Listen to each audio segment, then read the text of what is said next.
अस्सलाम वालेकुम स्टूडेंट्स, मैं माजिद अली, आपका कंप्यूटर टीचर, आपका एमएस एक्सेल का टीचर। तो हम लोग एमएस एक्सेल में रहते हुए सम के तमाम फंक्शन सीख चुके हैं, काउंट की पूरी सीरीज़ ख़त्म कर चुके हैं। अब हम एवरेज के ऊपर टारगेट लेके चल रहे हैं और एवरेज में अभी फर्स्ट हमने एवरेज जो है ए वी डिव, ये भी हमने डेविएशन वाला अभी नहीं किया। एवरेज कवर हो चुका है, एवरेज ए कवर हो चुका है। आज हम एवरेज इफ़ को टारगेट करेंगे कि जो एवरेज इफ़ का फंक्शन है ये क्या काम करता है और उसकी क्या फंक्शनैलिटी है, इसको समझ लीजिए आज हम लोग। रिक्वायर्ड है थोड़ा सा मुझे डेटा जिसकी बेस पे सारा कुछ काम करेगी, फंक्शनैलिटी अपने पास। तो मैं क्या कर लेता हूँ, एवरेज इफ़ में आके मैं कहता हूँ जी मुझे चेक करना है कि 2001 में, यहाँ पे लिख लेता हूँ मैं ईयर्स और यहाँ लिख लेता हूँ मैं अपने पास कोर्स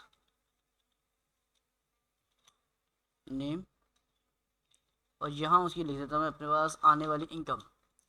मैं 2001 में कहता हूँ जो आईटी का जब कोर्स लॉन्च हुआ था तो उससे जो टोटल हमारे पास कलेक्शन हुई थी वो हुई थी, मैं फिर छोटी वाली लिखी 2000 रुपया। आप उसको 2 लाख भी बड़ी वैल्यू कर सकते हो, आगे फिर 2002 आता है। उसके अंदर हमारे पास ऑटो कैड था, ऑटो कैड से में 1500 रुपये इनकम हुई 2001 के अंदर रहते हुए। उसमें भी ऑटो कैड हमने लॉन्च किया था, उसमें सिर्फ इनकम हुई थी 500 रुपया सिर्फ जस्ट। फिर 2001 में 2002 कर लेता हूँ मैं, इसमें भी हमने आईटी लॉन्च किया था और इस वक्त जो हमारे पास इनकम हुई थी वो थी 3000 रुपया। ठीक है, अब इतना सा बस डेटा लिखा है, इसी पे समझ लेते हैं बात को ताकि आपको आइडिया हो जाएगा कि एवरेज इफ़ क्या काम कर रही है। तो मैं कहता हूँ इज इक्वल टू, लिखता हूँ AVERAGE एवरेज के साथ लिखते हैं इफ़, ब्रैकेट ओपन करते हैं, GE स्पेलिंग मिस्टेक है ये जी।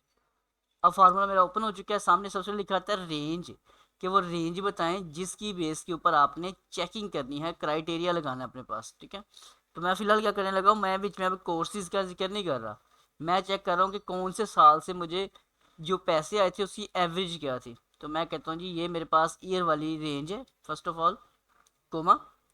फिर कहते हैं जी आपका क्राइटेरिया क्या है जी, इसमें क्या चेक करना है आपने। मैं कहता हूँ इसमें 2001 था, कोमा, उसमें जो एवरेज मेरी आई थी वो मुझे चेक करके बता दें ज़रा बस। एंटर प्रेस करते हैं, उसने कहा जी 1250। अब ये आंसर आया, लेकिन आंसर क्यों आया है, कहाँ से आया, किस लॉजिक की बेस के ऊपर आया है, अब मैं उसको आपको मैनुअल करके समझाता हूँ चीज़ अपने पास। हम क्या करते हैं, मैंने उसे फंक्शन में यहाँ पे बोला हुआ देखिए 2001 के अंदर रहते हुए जो भी था डेटा, मुझे उसकी एवरेज चेक करनी है। 2001 में क्या ऊपर लिखा आ रहा है मेरे पास, 2000, 2000 में यहाँ लेते 2000 एक लिख दिया। फिर दूसरा हमने क्या किया, 2001 में और क्या ऑटो कैड था जिसकी है 500 रुपया में इनकम हुई थी। अब इन दोनों को जमा कर लेते हैं, इज इक्वल टू सम। तो टोटल मेरे पास 2500 रुपया आया था इस एक ईयर में। तो मैं अब क्या करूँगा, इस 2500 को डिवाइड करेंगे, ये कितने डेटा मिला में आके 2001 एक दफ़ा मिला है और 2 दफ़ा मिला है, मतलब 2 सेल है जिनमें 2001 लिखा है। तो मैं 2 पे इसको डिवाइड कर लेता हूँ। तो 1250 जो मेरा आंसर लिखा आ रहा है वो यहाँ पे इस वजह से लिखा आ रहा है, जो कि काम हमें मैनुअल यहाँ से ऐसे करना पड़ना था। पहले कहते हैं यानी कोई जी इनमें से डेटा अलग अलग सेपरेट निकालते, 2500 को अलग अलग किया, फिर उनको जमा किया, फिर उसको डिवाइड किया, ये मेरी एवरेज निकल के आनी थी आकर।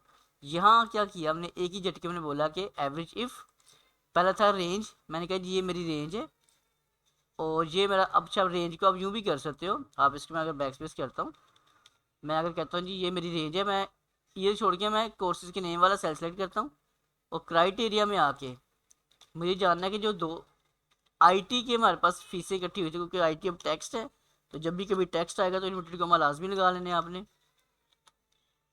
तो ये मैंने लगाया इन्वर्टेड कोमास। अब एंटर करता हूँ, अभी आईटी का मेरे पास कितना आया, 2500 मेरे पास। अगर मैं कहता हूँ क्राइटेरिया में ऑटो कैड चेक करना चाहता हूँ, तो जस्ट मैं यहाँ पे आके लिखता हूँ ऑटो कैड कि उसकी एवरेज क्या निकली थी, उसकी वो कहते हैं 1000 निकल के आई है।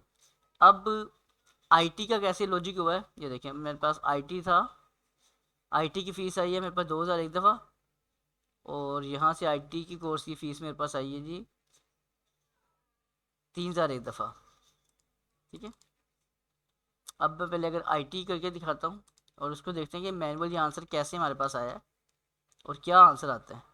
यहाँ आता है 2500 आंसर आता है। ठीक है, पहले 1250 था, 2500 आया। 2500 किस बेस पे आया, यहाँ मैं लिख देता हूँ सेपरेट आपको समझने के लिए। मैंने कहा जी आईटी है, आईटी की फ़ीस एक बार आई है इतनी, एक बार आई है इतनी, इन दोनों को फिर से हमने जमा किया, आंसर निकला 5000। अब क्योंकि ये 2 सेल से डेटा आया तो इसको डिवाइड बाय 2 करोगे, 3 सेल से डेटा था तो डिवाइड बाय 3 करना था हमने इस चीज़ का, इस वजह से आंसर आपका आया 2500। और अगर यहीं अगर मैं ऑटो कैड कर लेता हूँ इस चीज़ को, तो अब आप देखेंगे आंसर आ रहा है ओनली 1000। 1000 किस बेस पे आ रहा है ऑटो कैड में? ऑटो कैड की एक बार आई है 1500, एक बार आई है 500, टोटल 2000 हो गया। 1500 500 जब इनको जमा किया तो टोटल हुआ मेरे पास कितना, 2000 रुपीज़। और जब 2000 को किया हमने, क्योंकि भी 2 सेल से डेटा हमारे पास आया है, इस वजह से इसको भी हमने क्या करना है, डिवाइड बाय 2 कर देना है अपने पास आकर। अच्छा अगर मैं क्या कर लेता हूँ, मैं एक और रेंज बना लेता हूँ यहाँ पे, मैं कहता हूँ आईटी के 3 सेल कर देता हूँ मैं अपने पास, 200 रुपये और आईटी का आ गया मेरे पास। और ये भी मैं पीछे ईयर कोई भी लिख लो, कोई टेंशन नहीं, 2000 कर लेता हूँ। अब अपने अगर फार्मूले को मैं देखूँ कंटिन्यू करूँ आकर, तो रेंज थोड़ी सी बढ़ा लेता हूँ, इसकी ये भी शामिल कर लेता हूँ, ये भी शामिल कर लेता हूँ आकर, एंटर करते हैं। तो अभी ऑटो कैड का मेरे पास ये आ रहा है। अगर मैं इसको रेंज रखता हूँ आईटी,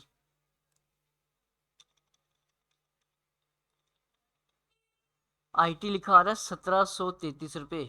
अब ये 1733 कैसे आया है, हम क्या कहते हैं, ये आईटी की फीस मैंने लिखी है यहाँ पे।